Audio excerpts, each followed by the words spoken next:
Hello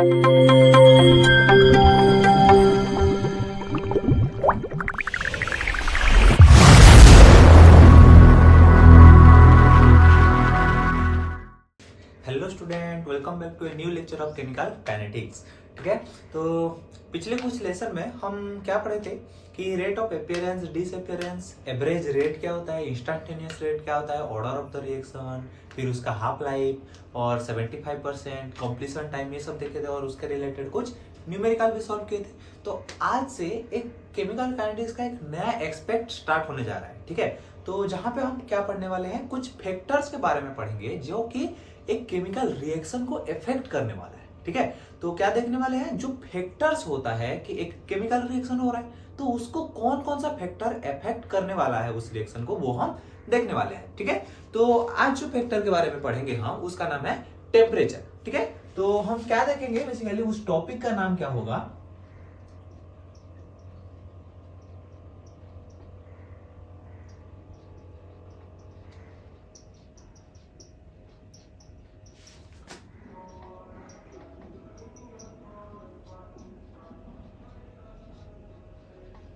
ठीक है, topic का नाम क्या होने वाला है, टेम्परेचर अफेक्टेड केमिकल रिएक्शन। ठीक है, तो हम क्या देखने वाले हैं कि टेम्परेचर कैसे अफेक्ट करता है एक केमिकल रिएक्शन को, उसको हम देखने वाले हैं। ठीक है, ये बेसिकली क्या है, एक एक्सपेरिमेंटल मतलब डाटा के बेसिस पे होता है। ये कोई भी मतलब थ्योरेटिकल डाटा नहीं होता है, एक्सपेरिमेंटल डाटा के बेसिस पे हम इसको डिराइव करते हैं। ठीक है, तो एक्सपेरिमेंटल डाटा हमको क्या बताता है कि on raising the temperature by 10 degrees Celsius, the rate of reaction, or you can say rate constant, increased by 2 times generally। कहीं कहीं पे क्या होता है, कोई कोई रिएक्शन में क्या होता है कि वो 2 to 3 टाइम भी हो सकता है। मोस्ट ऑफ द रिएक्शन में क्या होगा, ये 2 टाइम इंक्रीज करता है, लेकिन कभी कभी क्या होता है कि ये 2 से लेके 3 टाइम तक इंक्रीज कर सकता है। ठीक है, इसी चीज को हम क्या बोलते हैं, टेम्परेचर कोएफिशिएंट बोलते हैं। क्या बोलते हैं इसको, टेम्परेचर कोएफिशिएंट बोलते हैं, या फिर इसका जो साइन होता है वो किसी सिंबल को कैसे रिप्रेजेंट करता है, म्यू से रिप्रेजेंट करते हैं। ठीक है, क्या लिखा हूं मैं, on raising the temperature by 10 degree Celsius the rate of the reaction increased by 2 to 3 time. ठीक है, क्या होता है कि जब हम एक रिएक्शन चल रहा है उसका टेम्परेचर को क्या करेंगे, 10 डिग्री सेल्सियस से इंक्रीज करेंगे, तो क्या होगा, जो रेट कांस्टेंट होगा उसका क्या होगा, 2 से 3 टाइम इंक्रीज हो जाएगा। ठीक है, इसको हम न्यूमेरिकली कैसे लिख सकते हैं, देखो कोई भी इसी चीज को अगर हम न्यूमेरिकली लिखना चाहें तो हम उसका फॉर्मूला क्या लिख सकते हैं, न्यूमेरिकली हम क्या लिखेंगे कि R2 by R1 equal to 2 to the power del T by 10 लिखेंगे। ठीक है, ये पावर में है, तो हम क्या लिखेंगे, R2 by R1 equal to 2 to the power del T by 10 लिखेंगे। ठीक है, यहाँ पे R2 क्या है, R2 वो रिएक्शन रेट है, reaction rate at temperature T2 पे। ठीक है, और जो R1 है उसको हम क्या बोल सकते हैं, reaction rate at temperature T1 पे। ठीक है, इसका ये क्या है, आपका जो मैं लिखा था पहले, जो डेफिनेशन लिखा था उसको हम न्यूमेरिकली यहाँ पे रिप्रेजेंट किए हैं। ठीक है, अगर कोई भी रिएक्शन रेट को हम डिवाइड करेंगे, दो रिएक्शन रेट को, वो किसके पावर में आएगा, 2 to the power del T by 10 के पावर में आएगा। ठीक है, इसके रिलेटेड एक क्वेश्चन भी करके देखते हैं। तो क्वेश्चन आपको यहाँ पे क्या दिया गया है, calculate rate of reaction at 60 degree Celsius if rate of reaction at 20 degree Celsius is R1।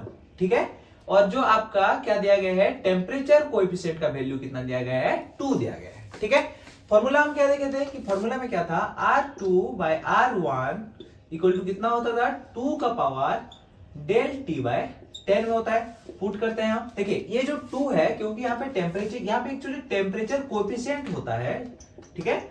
Most of the case में क्या बोला मैं कि टेम्परेचर कोएफिशिएंट कितना होने वाला है, 2 होने वाला है। जहां पे टेम्परेचर कोएफिशिएंट 2 नहीं होगा तो आपको वहां पे क्या होगा, टेम्परेचर कोएफिशिएंट का वैल्यू लिख के देगा वो, ठीक है। अगर लिख के नहीं दिया तो आपको क्या कंसीडर करना है, 2 कंसीडर करना है, ठीक है।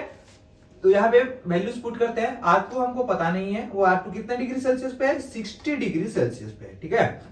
और R1 का वैल्यू कितना दिया है, R दिया गया है, ठीक है। R1 का वैल्यू कितना दिया है, R दिया है। और यहाँ पे हम टेम्परेचर कोएफिशिएंट कितना दिया है, 2 दिया है। और डेल टी का वैल्यू कितना होगा, 60 degree Celsius minus 20 degree Celsius होगा, ठीक है। तो हम क्या लिखेंगे यहाँ पे, R2 by R equal to 2 to the power 40 by 10। तो यहाँ पे कितना होने वाला है, R2 का वैल्यू जो आएगा 2 to the power 4 into R आने वाला है। कितना होगा, 16R होने वाला है, ठीक है। जो रिएक्शन रेट होगा एट कितना डिग्री सेल्सियस, 60 डिग्री सेल्सियस, वो reaction rate at 20 degree celsius का 16 टाइम हाई होने वाला है। समझ में आया क्वेश्चन, मतलब आंसर कैसे निकालेंगे। यहाँ पे आपको फॉर्मूला क्या है, यहाँ पे बेसिकली है कि R2 by R1 equal to temperature coefficient का पावर कितना रेंज होगा, डेल टी बाय 10 रेंज होगा, ठीक है। चलिए आगे बढ़ते हैं। और एक नया टाइप का इक्वेशन के बारे में हम इंट्रोड्यूस करने वाले हैं। क्या रहने वाला है वो इक्वेशन, आर्हेनियस इक्वेशन रहेगा, ठीक है। क्या रहेगा, आर्हेनियस इक्वेशन रहेगा, ठीक है। आरएनएस इक्वेशन बेसिकली हमको क्या बताने वाला है, आरएनएस इक्वेशन बताता है relationship between rate constant and temperature, ठीक है। क्या बताएगा ये, this gives the relationship between the temperature and rate constant, ठीक है। टेम्परेचर और रेट कांस्टेंट के बीच में जो रिलेशनशिप होता है वो कौन देने वाला है, आरएनएस इक्वेशन देने वाला है। तो आरएनएस इक्वेशन, ये इसको हम न्यूमेरिकली कैसे लिख सकते हैं, आरएनएस इक्वेशन को हम ऐसे लिख सकते हैं कि at any temperature the value of rate constant equal to A e to the power minus E A by R T होने वाला है। यहाँ पे जो टर्म है उसका बेसिकली क्या क्या मीनिंग होने वाला है देख लेते हैं एक बार। के को हम क्या बोलते हैं, रेट कांस्टेंट बोलते हैं। के को क्या बोलेंगे, रेट कांस्टेंट। ए जो है उसको हम बोलते हैं आरएनएस कांस्टेंट, ठीक है। क्या बोलेंगे, आरएनएस कांस्टेंट। या फिर इसको हम बोलते हैं फ्रीक्वेंसी फैक्टर भी बोलते हैं। क्या बोलते हैं, फ्रीक्वेंसी फैक्टर भी हम इसको बोलते हैं। अगर कहीं पे न्यूमेरिकल में आपको आरएनएस कांस्टेंट ना बोल के फ्रीक्वेंसी फैक्टर दिया गया उसका वैल्यू, तो आपको कंफ्यूज नहीं होना है, ठीक है। ई ए क्या होने वाला है, ई ए होगा आपका क्या, एक्टिवेशन एनर्जी। क्या होगा, एक्टिवेशन एनर्जी। और आपका जो आर होने वाला है वो क्या होगा, गैस कांस्टेंट। और जो गैस कांस्टेंट का वैल्यू है वो दो तरीका का हो सकता है, ठीक है। अगर आपका कैलकुलेशन जूल में चल रहा है तो आपका गैस कांस्टेंट का वैल्यू होगा 8.314 joule kelvin inverse mole inverse होगा। अगर आपका कैलकुलेशन कैलोरी में चल रहा है तो आप क्या बोल सकते हैं, 2 calorie kelvin inverse mole inverse, उसको लिख सकते हैं, ठीक है। तो आपके लिए ये सब टर्म में एक नया टर्म निकल के आया है, उसका क्या है, एक्टिवेशन एनर्जी। क्या है, एक्टिवेशन एनर्जी। तो ये एक्टिवेशन एनर्जी क्या होता है हम देख लेते हैं। एक्टिवेशन एनर्जी को हम क्या क्या लिख सकते हैं,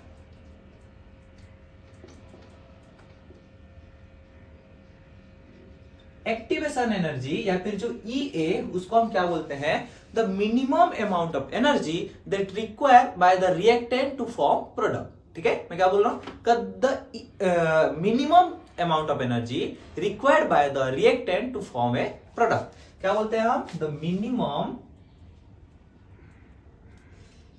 amount of energy required by the reactant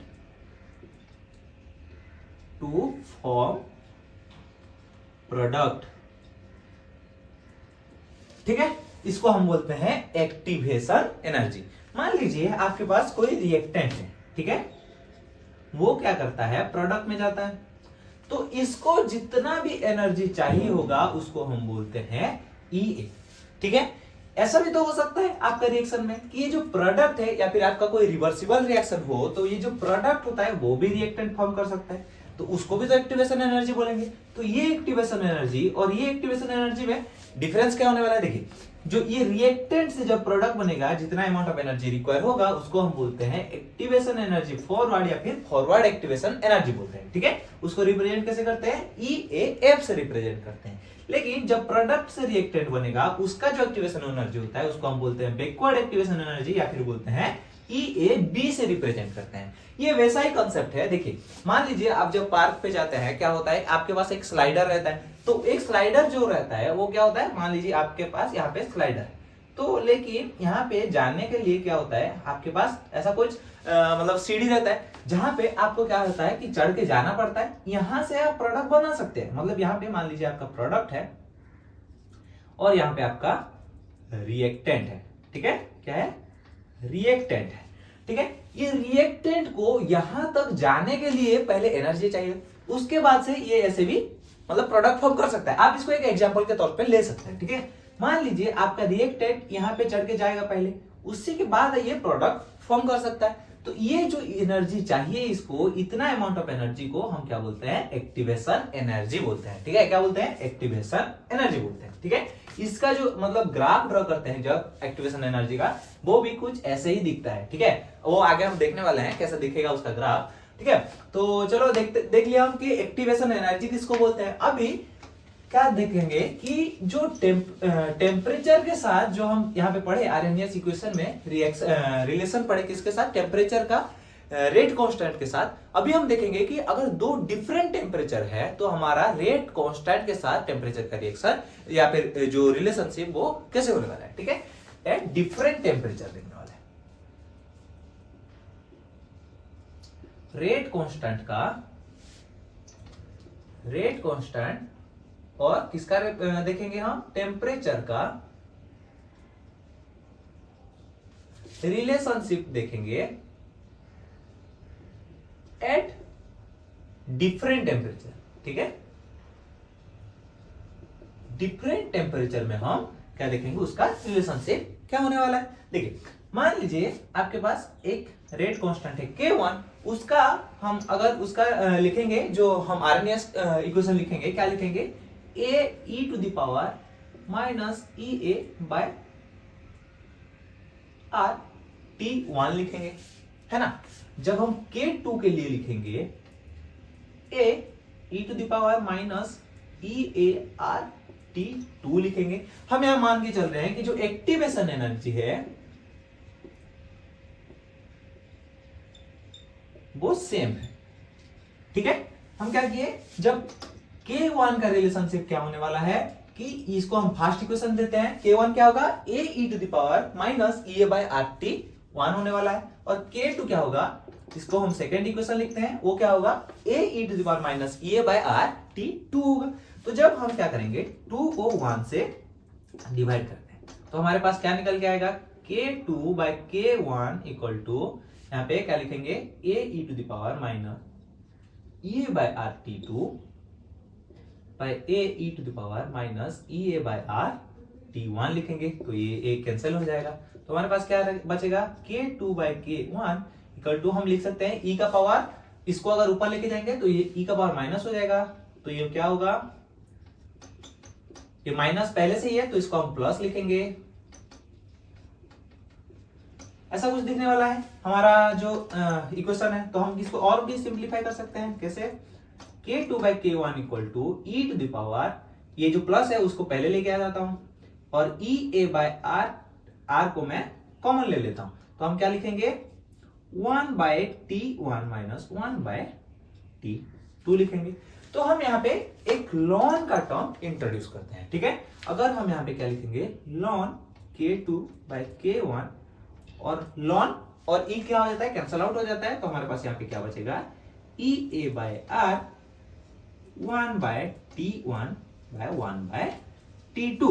या फिर अगर हम लॉग के टर्म में लिखना चाहेंगे तो क्या होगा, लॉन को लॉग करने में क्या होता है 2.303 मल्टीप्लाई होता है। तो यहाँ पे हम क्या करेंगे 2.303 लॉग लिख सकते हैं, या फिर ये जो 2.303 टर्म है इसको इस साइड लेके जाएंगे। ठीक है, हम क्या लिखेंगे EA bye 2.303 R 1/T1 minus 1/T2 लिखेंगे। समझ में आया? ये आपका रिलेशनशिप है किसका, डिफरेंट टेम्परेचर पे रेट कांस्टेंट का रिलेशनशिप होने वाला है। ठीक है, अभी देखते हैं कि जो लॉन K2 K1 हो गया, इन लोगों का सब ग्राफ कैसे होने वाला है टेम्परेचर के साथ। ठीक है, अभी हम क्या देखेंगे, थोड़ा ग्राफ पे फोकस करेंगे। पहले देखते हैं कि हम क्या देखेंगे, लॉन K के साथ ग्राफ देखेंगे वर्सेस किसका साथ, 1 बाय टेम्परेचर के साथ ग्राफ देखेंगे। कि इसका ग्राफ कैसे दिखने वाला है, देखिए मैं क्या बोलता था कि K का वैल्यू कितना होता है, AE⁻ माइनस EA/RT होता है। अगर यहाँ पे बोथ साइड पे हम लॉन का टर्म इंट्रोड्यूस करेंगे तो क्या होगा, ln K equal to lawn A plus, sorry यहाँ पे लॉन और E कैंसिल आउट हो जाएगा, क्योंकि लॉग AB को क्या लिखते हैं, लॉग AB को हम लिखते हैं log A plus log B भी लिखते हैं। तो यहाँ पे क्या होगा, लॉन और E कैंसिल आउट हो गए, यहाँ पे आएगा क्या EA/RT बचेगा हमारे पास। इसको हम क्या करेंगे, इक्वेट करेंगे किसके साथ, y equal to mx plus c के साथ इक्वेट करेंगे। तो हमारे पास क्या आएगा, देखिए इसको मैं लिखता हूं y और इसको पहले लेके आता हूं तो माइनस EA/R इंटू 1/t लिख सकता हूं प्लस लॉन a लिख सकता हूं। तो यहाँ पे जो ये टर्म है इसको हम लिख सकते हैं m, इसको हम लिखेंगे x और इसको इंटरसेप्ट या फिर c से रिप्रेजेंट कर सकते हैं। तो हमारे पास जो ग्राफ होगा वो कैसे दिखेगा, देखिए y कोऑर्डिनेट में हमारे पास क्या है, लॉन k है, और x कोऑर्डिनेट पे क्या है हमारा 1/t है। तो इसका ग्राफ क्या होगा, कुछ ऐसे दिखेगा। क्यों, यहाँ पे जो स्लोप का वैल्यू है वो कितना है, माइनस पे है, और उसका वैल्यू कितना है EA/R है, और जो आपका इंटरसेप्ट का वैल्यू है वो कितना है, लॉन a है। समझ में आया? वही अगर आपको क्या बोला होगा कि यहाँ पे लॉन ना देके बोल दिया होगा कि लॉग में, ठीक है, क्या बोल रहा हूं, अगर लॉग में ग्राफ होगा तो आप कैसे लिखेंगे, देखिए अगर आपको बोलेगा कि लॉन नहीं है, यहाँ पे लॉग के वर्सेस 1/t का ग्राफ है, तो हम क्या करेंगे, सेम k का फॉर्मूला क्या था, AE⁻ माइनस EA/RT था। इसको हम क्या लिखे थे, लॉन k equal to lawn a minus EA/RT लिखे थे। यहाँ पे क्या करेंगे, लॉन को लॉग करने में क्या करते हैं, 2.303 मल्टीप्लाई करते हैं। तो 2.303 into log k equal to log 2.303 log a minus EA/RT। यहाँ पे बेसिकली क्या किया हूं मैं, लॉन को लॉग में कन्वर्ट किया हूं। अभी मैं क्या करूंगा, हर टर्म में यहाँ पे इस साइड और इस साइड दोनों साइड में क्या करूंगा, लॉग 2.303 को मैं डिवाइड कर दूंगा। तो क्या बचेगा हमारे पास यहाँ पे, log k equal to log a minus EA/R into 2.303 into 1/t बचेगा। इसी को भी हम y equal to mx plus c के साथ इक्वेट कर सकते हैं। तो हम यहाँ पे क्या लिखेंगे, ये y का वैल्यू है और इसको आगे लेके आएंगे तो हमारे पास क्या बचेगा, EA/2.303R होगा इंटू 1/t होगा प्लस लॉग a होने वाला है। तो इसका भी ग्राफ क्या रहने वाला है, काइंड ऑफ सेम रहने वाला है, लेकिन यहाँ पे जो जो स्लोप का वैल्यू है वो कितना होगा, EA/2.303R होने वाला है। ठीक है, जो लॉन का ग्राफ था वहां पे क्या था, जो स्लोप का वैल्यू था हमारे पास क्या निकल के आया था, EA/R निकल के आया था,